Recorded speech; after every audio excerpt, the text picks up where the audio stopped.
دا وخت د میش سره درین شخصیت احمد خان ایډوکیټ چې د ډي خان په کچاري د ډي خان په عدالت شي چار کو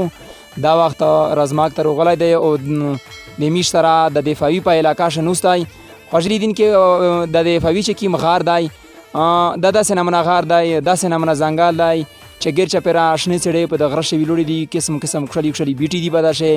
او قسمه قسمه ځناور او مرغۍ دي په داسې خوږه خوږه اوزینه کو بالکل سړی دا مخصوصوي چې لکه د افریقې و ځنګل ته چې میش راغلی وي ډېره ښکلې نظره پیش کوي د رزماک علاقه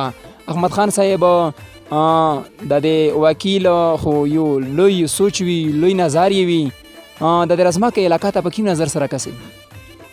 یاره رزماک علاقه ډېره ښکلې دو ډېره پرسکون علاقه دو په غټ ښارونه شي په غټ علاقې شي ډېر شور شرابه وي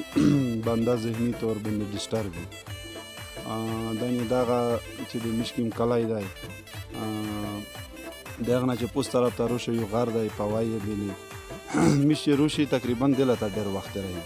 ولې چې یو خو دماغي طور باندې سړی لږ فرش شي او یارون دوستون د نیکیز غي سره جمع دي شغل وي ګپ شپ بروبار وي دغه ډېر پر رزماک چې ټول رزماک شلی دی خو خصوصا دغه ځای چې کیم دی که نه دغه ډېر خوند کوي د میشتو فاټا او بالخصوص شمالي وزیرستان مخکې په ایجنسي باندې پیژندل شوي دو نن سبا د ضلع حیثیت لري د یو وکیل په طور باندې عوام ته ورته څه ویل غواړې چې دولت او عدالتي نه جوړیږي قانون څه دی عدالتي چارې لیارې په کومه طریقه سره ترسره کیږي په ټولو نه اول خو زه دا وایم چې سسته انصاف ارسون انصاف چې خلک ته ملاویږي مسلې حل کیږي دا په غونډه دغه کیسه ضروري ده میرزوز د پوره یو قانون یو آیین موجود دی چې ماشاءالله نن سبا خلک ډېر سنجیده شول ډېر پرې پوه شول پته ورته ولګېده بیا زه دا وایم چې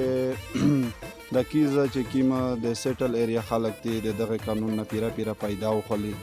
خپل مسلې د هغه په ترو حل کوي خپل توتو مې نه سره کو چې داسې څه کیسه وي کوټ کچارې ورته موجودې دي په هغه شی سره حل کوي بیا زه دا وایم چې د میشتو څه د وطن د علاقې د پورا د کوټ کچارې د دغه سیستم ډېر زیات ضرورت غدای او چې زر نظر غشي سیټ شي دغه وشاوي خجلی دین کې وکاتین کې لوی لوی شخصیت سره د مو مخ شوی یعنی د مو نسته پوسه شوی دو خو د موزړه یې ځکه وغوښتل چې د احمد خان ایډوکیټ سره زه مرکه وکړه خوشلی دین کې وکاتین کې د سړي د خبرې نه پاته لګي چې دا سړی څومره درین دی او څومره نرم زړی انسان دی احمد خان په هغه وکیلون شوی دی چې ساده باده ذهین او د زړه نه صادق دی دای د کیمرې مخ هغه خبرې کول نه غوړي کیمه چې مو ته پاته دو احمد خان ایډوکیټ هغه وکیل دی چې د جی په خرچه باندې د غریبونو د مسکینونو د یتیمونو کسي نه د لړاو کوي ان تر دې چې کله کله خدا سه ورشي چې د سره د پېټرول او د ډیزل خرچه هنوي خو بیا دای لګیاوي د غریبونو او د مسکینونو مرسته او امداد کو په کچاره او په عدالت شي د میشتو سو پټا او بالخصوص نارت وزیرستان تا و علاقه تا وزیرستان تا عدالتینا او کچاره اراوندی جوړیږي وو پچار دادو چې د میشتو سو دا کچاره و دا عدالتینا تا د شروعات سره داسې وکیلون روشي لکه احمد خان چې د میشتو سو ورسته پوته علاقې د خلک چې کی مستونزه او مسایل دي د پخښلي طریقه سره حل کو او د خلک مرسته او امداد وکړو احمد خان صاحب میش ډېره زیاته شکریا ادا کوي چې میش سره د خپل قیمتي وخت وایسته او میش ونشراتو سره بیا وخت مرکه کوي ډېره مهرباني تاسو ډېره مهرباني او ماشاءالله دا تاسو چې کوم ټیم دی دا کوم پیج دی تاسو په د سوشل میډیا باندې دا غا چلاويسته دا شای ډېر شاچار دو ډېر شای دی د خپل علاقې د خپل وطن چې کی مسلی مخته هغه خلک ته ورشایسته میش خو ځنه خبري خو د میش مجبورې دي په ځینې ځایونه شپنساوي سره ایسوري کیز چې کیم دی کنه په غاښ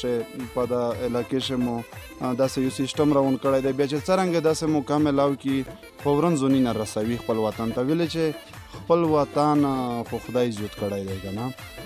خپل وطن ډیر خوان کو مزید زه دا وایم چې الله پاک د تاسو ته دغه طاقت مزید در کو چې تاسو د خپل وطن چې کیم دا غادي دا پروموټ کوي ستای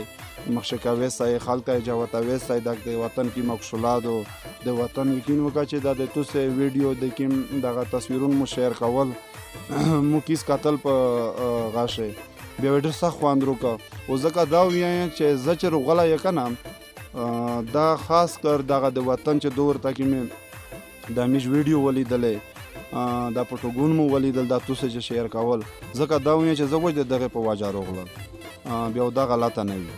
بالکل د تاسو ډیره مهرباني دا یو د رزمک دشت دی چې زړه پکې قرار شي دا یو د رزمک غرونه دی چې زړه پکې قرار شي امینه نشته بل داسې وطن په وطن د خدای په امان